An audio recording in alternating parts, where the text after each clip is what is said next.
On essaie de pas trop pousser. Voilà. Laisse-moi quel crayon. Bah oui, d'accord. Ah. Bonjour, moi c'est Fanny. Moi c'est Siam. Bonjour, je suis Amy Rose. Bienvenue dans ce premier module, Histoire de la photographie. Alors, qu'est-ce que la photographie? L'invention de la photo fut animée par la volonté de fixer ou de capturer une impression visuelle.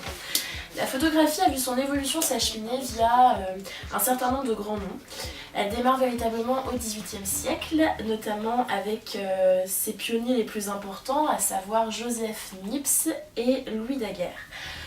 Joseph Niepce va obtenir des photos grâce à l'aide d'un papier sensibilisé au chlorure d'argent qu'il va ensuite fixer à l'aide d'acide nitrique. Grâce à la lumière, on va alors obtenir des images négatives. Les premières photos en tant que telles apparaissent un peu plus tard, notamment grâce à l'association d'une chambre noire et du bitume de Judée. Louis Daguerre, de son côté, va tirer profit de sa collaboration avec Joseph Niepce et va reprendre donc ses innovations. Il va leur mettre au point un procédé qui est mondialement connu et qui s'appelle le daguerreotype. C'est en 1839 que ce procédé sera présenté devant l'Académie des sciences de Paris, notamment par François Arago. Les premiers publics donc de ce procédé auront tendance à l'assimiler à de la sorcellerie, de garder ou capturer une image de ce qu'on voit. On assiste également donc à la même époque à l'ouverture d'une nouvelle activité professionnelle, il s'agit donc de celle du photographe, et la majorité de la production donc, de ces photographes est celle de la photo carte visite. Autre étape importante, c'est l'apparition de la photo couleur qui a été orchestrée par les frères Lumière en 1903. L'évolution de la photographie passe également par l'apparition du petit format. On va insister sur le développement du premier Polaroid ou appareil à développement instantané en 1948. Il faut savoir que tous les procédés photographiques actuels en argentique sont les perfectionnements de ces procédés que j'ai pu citer précédemment. Avec le XXIe siècle, la photo est entrée dans l'ère du numérique. On peut citer quelques dates importantes comme l'apparition du premier réflexe en 1968 et celle de l'appareil photo numérique en 1990. Là dans cette partie je vais vous parler de la photo comme naissance d'un nouvel art en fait. Après la période de mise en garde face aux nouveaux médiums comme l'a dit Siam où la photographie était considérée comme une sorcellerie puisque les gens ne comprenaient pas comment c'était possible de prendre une photo instantanément et de la poser sur papier. On voit du coup apparaître après cette mise en garde plusieurs mouvements artistiques qui questionnent ce nouveau médium qui est la photographie. Donc plus qu'une technique, du coup l'image photographique devient un art, un moment capté, arrêté et questionné. Ça rime, hein, c'est pas mal, ça fait bien. Et du coup la photographie argentique a 4 caractéristiques majeures et ces 4 caractéristiques vont être questionnées. Donc la première est la caractéristique d'un point de vue indiciel où la photographie est une empreinte du réel. La deuxième, elle est instantanée, merci les filles. La troisième, c'est une image qui peut être multiple. Maintenant, grâce à la photographie, on peut multiplier et du coup l'exploiter et la diffuser. L'exploiter plus et la diffuser. C'est une. Et la quatrième caractéristique, c'est que c'est une empreinte chimique de la lumière. C'est pas mal. Et du coup, chaque caractéristique, vraiment, à l'époque, a fait controverse parce que puisqu'on ne comprenait toujours pas cette technique et c'est ce qui a permis du coup à la photographie de s'élever en tant qu'art en fait. C'est questionner ces caractéristiques Oui. surtout. Ouais, c'est pas ce que j'ai dit? Non.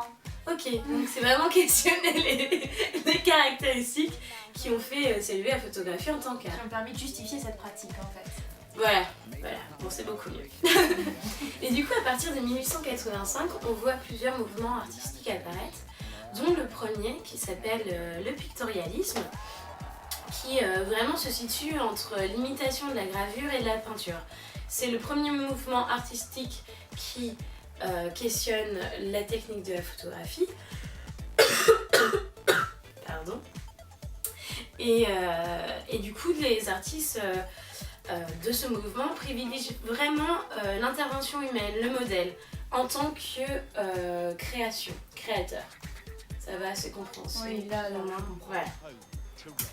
Et donc du coup, la figure majeure de ce mouvement s'appelle Alfred Stieglitz. Donc je pense que les photos vont apparaître bientôt, là ci-dessous.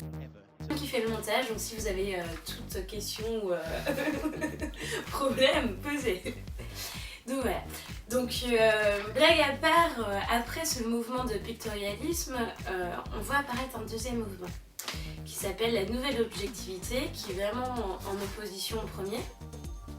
Et ici, on s'interroge plus en fonction du modèle, en fait on ne laisse plus le modèle intervenir en tant que création de la photographie, mais plutôt on s'interroge sur la dimension sociale de la société. Donc on prend plus en photo le quotidien, les rues, les villes, ce qui se passe autour de nous en fait. Là la photographie est vraiment un parallèle entre les yeux du photographe et la représentation du monde, exactement.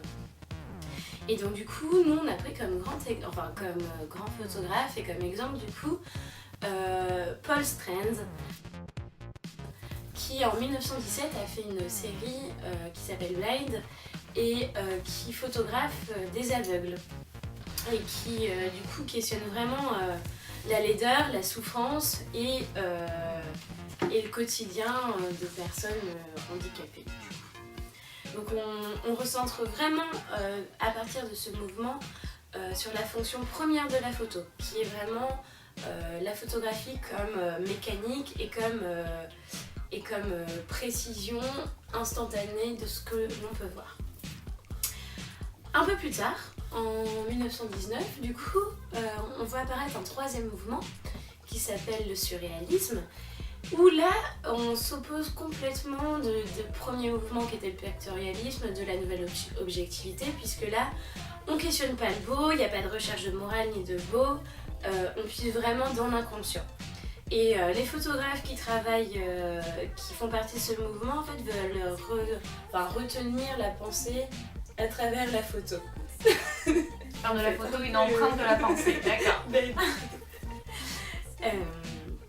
Et donc du coup, à partir de ce mouvement, il y a de nouveaux procédés propres à la technique photographique qui apparaît, comme le photomontage, la surimpression ou la solarisation.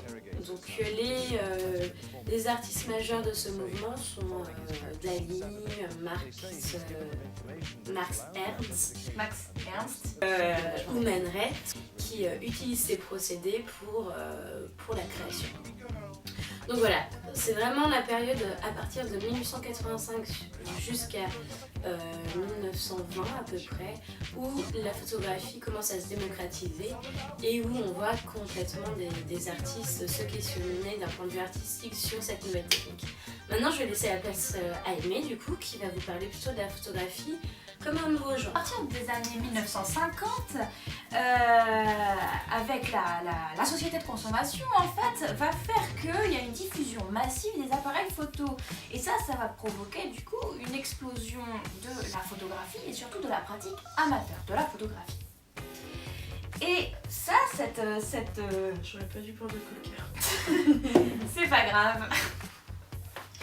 Cette pratique amateur va donner en fait une nouvelle manière d'appréhender le monde.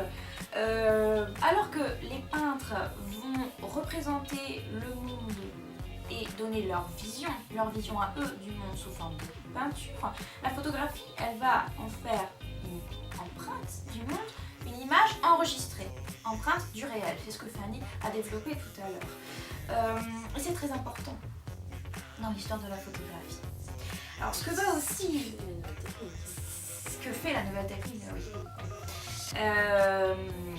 C'est la principale. On va pas tergiverser.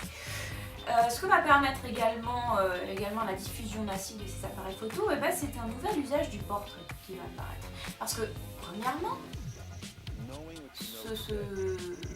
on va se servir du portrait pour montrer ce qui était jusqu'alors, par exemple, consiste à montrer ce qui est caché. Donc c'est-à-dire qu'à partir des années 1960, elle va photographier, faire des portraits de personnes qui étaient considérées dans la société américaine où elle évolue comme hors normes. Elle va par exemple prendre en photo des handicapés mentaux ou alors des transsexuels dans le but de les montrer, de prouver à la société qu'ils existent. Ces personnes qui étaient considérées comme des monstruosités. Prouver à en la fait. société qu'il existe. Et revendiquer Il le savait leur- bien. Mais C'est juste que revendiquer personne leur existence. Voilà, personne n'avait fait de représentation. Donc revendiquer leur existence. On va dire ça. Merci Fanny.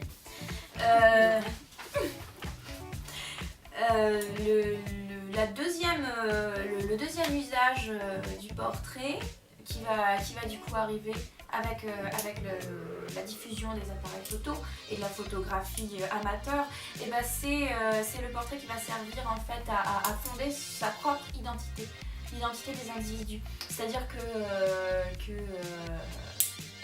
avant ça, c'était une pratique quand même qui était extrêmement onéreuse et donc c'est réservé à une certaine élite, tout comme les portraits sous forme de peinture. Hein.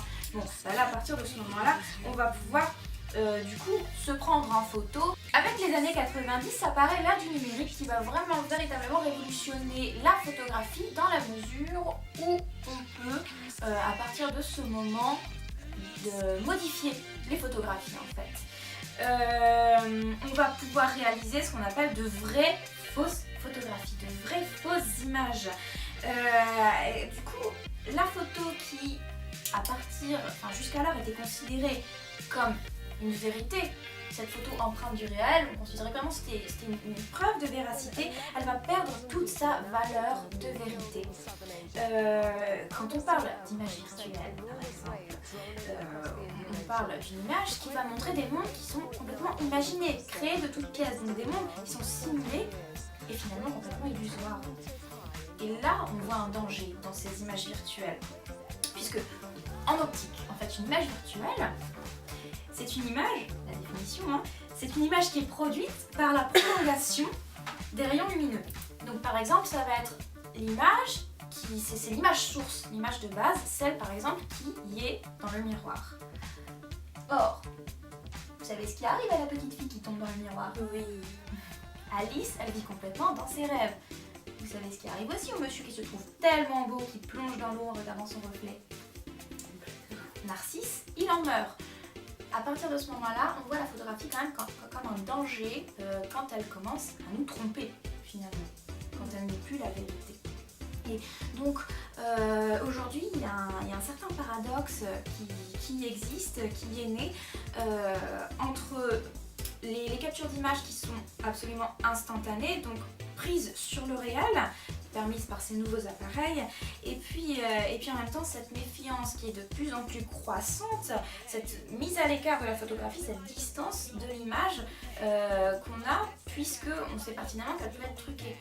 Alors que l'image est utilisée à outrance aujourd'hui par les médias, par exemple. Alors voilà, le premier billet de ce module est terminé. On vous invite à regarder notre PDF que vous pouvez trouver juste en dessous de la vidéo, à nous rejoindre sur Instagram, le hashtag se trouve également en dessous, et à venir consulter notre blog pour regarder le deuxième billet.